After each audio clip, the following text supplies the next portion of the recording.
Konsyal Ronald Tauyo, Cons, maraming salamat sa pagkakataong ito. No? At Opo. kaugnay po ito sa ordinansa na inaipasa niyo po na Balay Silangan. Silangan. Gaano kahalaga ito sa part po ninyo bilang konsyal na naipahagi ninyo yung mga inyong karanasan? Bakit ito'y nagiging naging ordinansa na kayo po ang unang nagsusulong ito? Kasi kaya ako isinusulong ito kasi ito'y napakahalaga sa isang nalulung na kagaya ko na that's what 1988 to 2004. More than 16 years akong naging alipin. Nasa ilalim ng lumaganap na drogang ito. Kaya dito, kinakailangan mo kasi kung gusto mong maka-recover, kung gusto mong magbago, kinakailangan mong may puntahan. Kaya inano namin itong Balay Silangan kasi kumbaga napag-usapan namin ni Consul Junjun na sinabi ng ating DILG na kinakailangan ang bawat bayan ay mayroong Balay Silangan. Ano itong Balay Silangan? Itong Balay Silangan ay isang hindi naman totally rehabilitation, kundi ito'y isang takbuhan mo kung saan kung bibigyan mo ng pagkakataon ang iyong sarili na magbago, dito ka pupunta. Kasi ito'y walang pilitan. Walang pilitan kung gusto mong magbago. Kasi ako, sa aking istorya ng buhay, ako ay nagtago sa religious sector. Like yung mga born again, marami, Pastor Bobby, Pastor Ramil Morilla, Pastor Arnel Sol, iyan ang nanalangin sa akin, iyan ang kumukop sa akin upang ako'y makapagbago.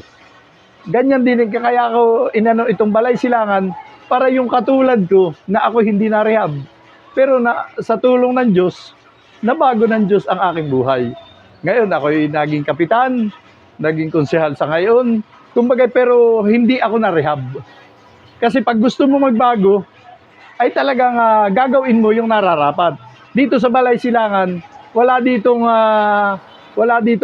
rehas para ikaw ay ikulong, para ikaw ay mabago.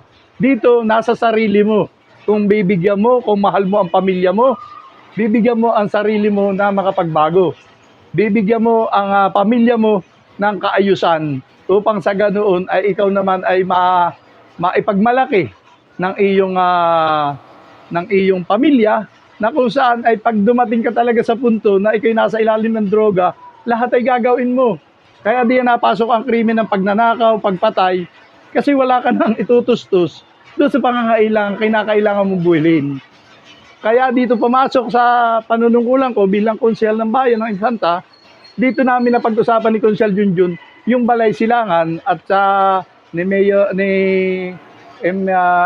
DILG, Maureen Gumbok, na kung saan ay buuin at mag-benchmark kami sa Tanay upang matutuhan namin kung ano talaga ang pwedeng gawin sa bayan ng Infanta kasi sa dami rin naman nang nababalita mo naman ditong nahuhuli na kinakailangan kasi magkaroon sila ng moral recovery. Kasi pagka ikaw ay nakulong, ay kulong. Paglabas mo, iyong pa rin. Ngayon, kung may mapupuntahan Balay Silangan, doon magkakaroon ng partisipasyon ang LGU na kung saan ay itutuwid, iaayos ang buhay ng bawat isa. In short, Cons, i-revive yung spiritual mong buhay. Yes, yes. Yun ang una, yung espiritu, yung paniniwala sa Diyos. Kasi kung naniniwala ka may Diyos, mababago ang buhay mo. Ako, naniniwala ako, kaya nabago ang buhay ko. Kaya nagkaganito ang buhay ko. Nakatakas ako sa kamunoy ng droga. Ngayon, andito ako sa iyong harapan at nagpapatotoo na kung saan ay malaking bagay pagka ikaw ay tumawag sa ating Panginoon. Ikalawa lang, yung pag-handle ng LGU ng mga konsehal para sa Balay Silangan.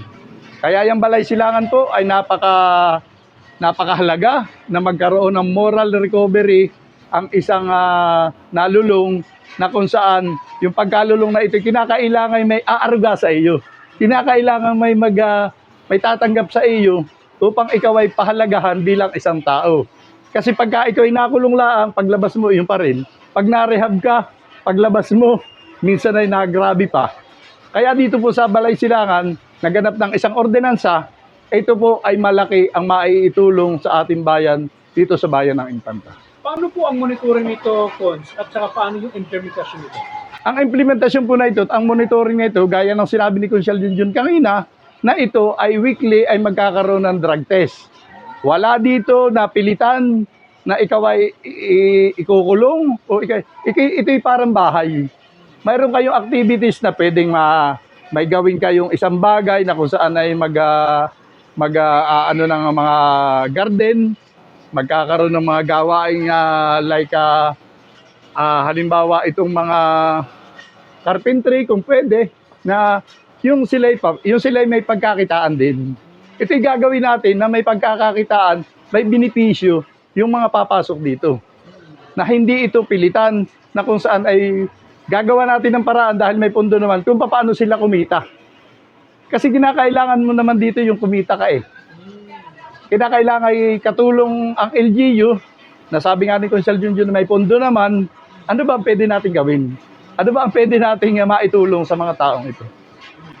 Cons, panawagan niyo po sa inyong mga kababayan na katulad mo na ikaw ay naka-recover sa iyong sarili sa mga ganitong programa ay paano po natin sila mahikayat? Panawagan niyo po. At ako po'y nananawagan sa ating kababayan dito sa bayan ng Infanta na kung saan ay kung kayo ay medyo nalululong at gusto ninyong umiwas, ay ako po ay magpapatutuo na sa inyo, sa inyong harapan na ngayon, na nananawagan na kung saan ay unang-una tatawag ka sa Panginoon. Ikalawa, makikipagkaisa ka sa LGU. Ikatlo ay dito po sa Balay Silangan na kung saan ito po ang pwedeng makapagbago ng buhay ng bawat isa sa atin. Wala pong ibang makakatulong sa atin kundi ang Panginoong Diyos. Ay kalwa, kung mahal mo ang pamilya mo, magbago ka. Yun po lang ang akayo kong patunayan sa aking sarili na ako ay narito sa harapan ninyo. Kilala ninyo kung sino ako, narito sa harapan ninyo. At ito ay nagbago na sa kasalukuyan po ay isang nanunungkulan bilang konsehal ng bayan ng Infanta. Kami po yung umaasa, Konsehal, na ito ay magiging magbunga na magandang resulta na inaasahan namin sa ilang mga panahon ay meron tayong makikitang maraming magbabagong mga katulad po ito.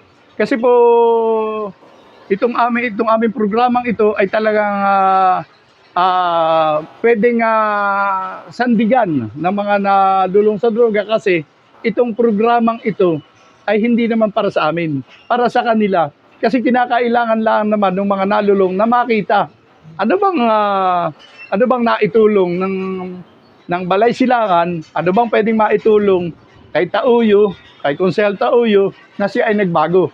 Dapat ay makita nila kung anong nangyari sa akin. Na since 1988 to 2004, 16 years akong lulong sa droga, pero ito, nasa harapan mo. Nagpapatotoo na ang Diyos ay pwedeng magbago ng isang tao na lulong sa anumang klaseng pagkalulong sa droga ay kaya niyang baguhin basta maniwala ka at sumampalataya sa Kanya. Konsehal, maraming salamat po, Konsehal Tauyo, sa inyo pong binahaging kwento at karanasan na nagbunga ng nagkaroon ng ordinansa na Balay Silangan kung saan ang ating mga kababayan na umaasa ng pagbabago ay mararamdaman. Maraming salamat po, Konsehal, at naway ito'y mag-prosper, no? At maraming salamat sa iyong oras at panahon sa pagkakataon na ito.